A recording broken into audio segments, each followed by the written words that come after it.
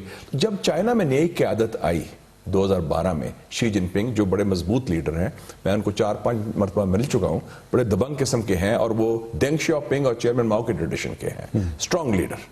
تو وہ اس کے بعد پھر انہوں نے 2013 میں اناؤنس کیا, پہلے ستمبر 2013 میں قزاقستان میں جو لینڈ روٹ ہے سلک روڈ کا, سلک روڈ اکنامک بیلٹ جسے کہتے ہیں, جیسے انہوں نے فرمایا شیان سے جو شروع ہوتا ہے. لیکن ہمارا منصوبہ, ہماری انٹینشن پرانی تھی. نہیں, وہ تو گوادر کے حوالے سے بات کریں نا ہماری, تو وہ تو ویسے ہماری بددگاہ کا تھا. اور دوسرا پھر انہوں نے انڈونیشیا میں اعلان کیا نومبر 2013 میں میری ٹائم سلک روڈ. تو میری ٹائم کا مطلب ہے سمندری راستہ. تو دونوں جو وہ کنورج کہاں کرتے ہیں, پاکستان میں, گوادر میں. اور آپ دیکھ لیں ہماری کتنی اہمیت ہے. اور یہ 2012 میں آپ نے جیسے کہا نا, 2012 سے یہ نئی لیڈرشپ آئی, انہوں نے اوبیسلی اس کو بہت تیزی سے چلایا, اور ہماری نئی گورنمنٹ آئی, انہوں نے تیزی سے چلایا. لیکن یہ ابھی کا پلان نہیں ہے. 2006 کی ڈاکومنٹری میرے پاس ہے, پلاننگ کمیشن کے پاس بھی ہے, اس وقت کی میں نے 2006 کی, جس میں کہ یہ پورا اس وقت گوادر کاشکر